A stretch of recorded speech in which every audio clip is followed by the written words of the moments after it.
Hi everyone, I'm Luke Letty, Brand Development and Marketing Director here at DigiJump, the worldwide headquarters. Here we are. Guest today is Liz Mattson. She's actually the high school athletic trainer for New Albany High School. She was my athletic trainer when I was there, and now she's a personal friend of mine, so really happy to have her here today.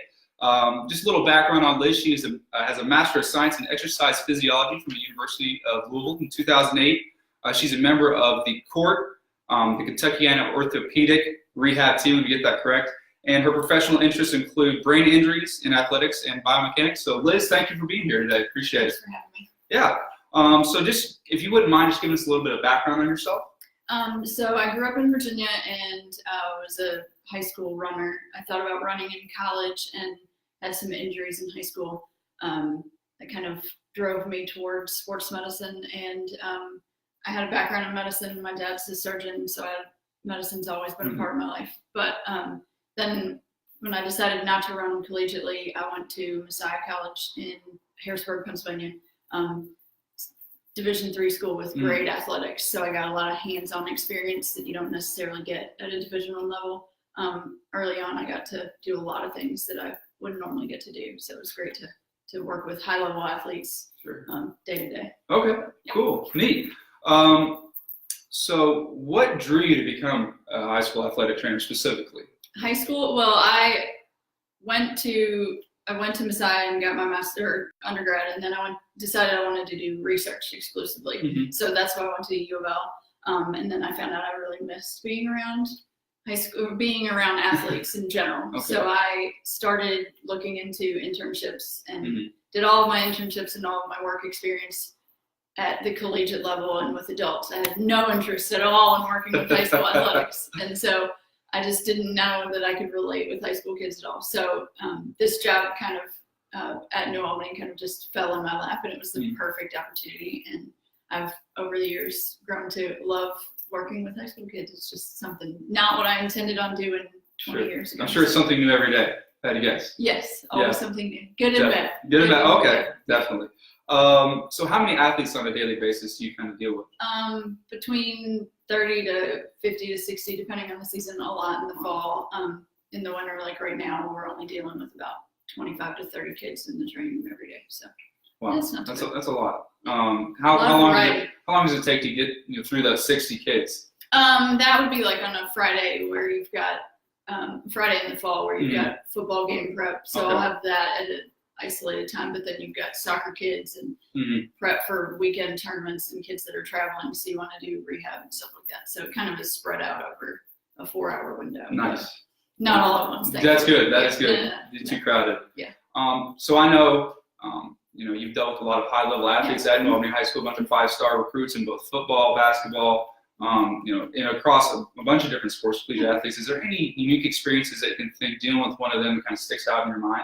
Well, in general, I'd say the hardest part or most interesting thing dealing with them is really everybody wants to have a piece of the pie and everybody wants to have their input, and it's trying to protect them from everyone else knowing their business, especially if you're dealing with an injury, particularly like I've run into Target for things and had people even now who are like, oh, did you see such and such and what do you think? And don't, trying to give their input or trying to get information that's, shouldn't really be their business. Right. So it's kind of trying to protect those kids, but also like on a rehab standpoint, like trying to push them because they're already so high level.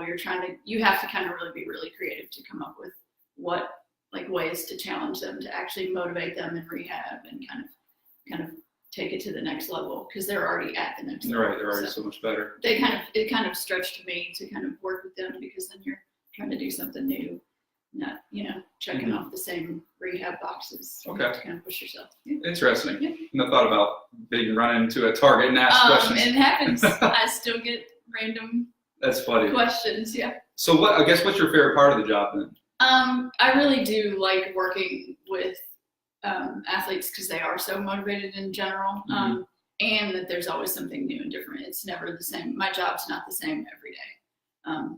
There's always some creative way to change things and do something differently. It's never the same thing every day. Okay, I can understand. I can respect that. Yeah. What's the biggest, I guess, challenge that you would face? Is it running into those people at Target? Is it the athletes who have bad attitudes? It's working with athletes that don't have a motivation to do anything. They want you to be the excuse that they're not participating. Mental barriers are really hard. Also, too, it's the challenge of you have limited space and resources and time, and you have to remember and work with all of these people and make them feel like they're the most important person at that point. It's hard to spread yourself, that kind of thing. That makes sense. But, yeah. There's only one of you, right? Kind of. Okay. Yeah. So you've been, obviously working in the athletic training space for a while now. Yeah. You've seen a lot of pieces of equipment. Yeah. Why do you think that DigiJump can be a great asset for any rehabilitation program? I think the best thing for me that I've seen with it is that it's got immediate feedback. It's really great with my kids when you can give them like a challenge or a goal and say, hey, show me you can do this. And you actually have a live feedback and that you can, like I was saying, being really creative with your rehab with it. You can do different things that, without having to have 12 different pieces of equipment laid out. And you have you can set some kid up and say, hey, I need you to do this and try and push yourself. Can you hit this mark? Can you hit this measure? And then they can self-motivate, gives them, They can see in real time if they're hitting it or not. Competitive. You can be competitive with yourself. Yeah. Whereas as opposed to doing okay, let's do 20 of these reps with, this band, and they're just sitting in the corner not paying attention. Not really It kind of gives them a challenge. Okay. So, yeah. Awesome. Well, Liz, thank you so much for your time. I appreciate you coming in and hanging out with us. So have a great day. Thanks, everybody.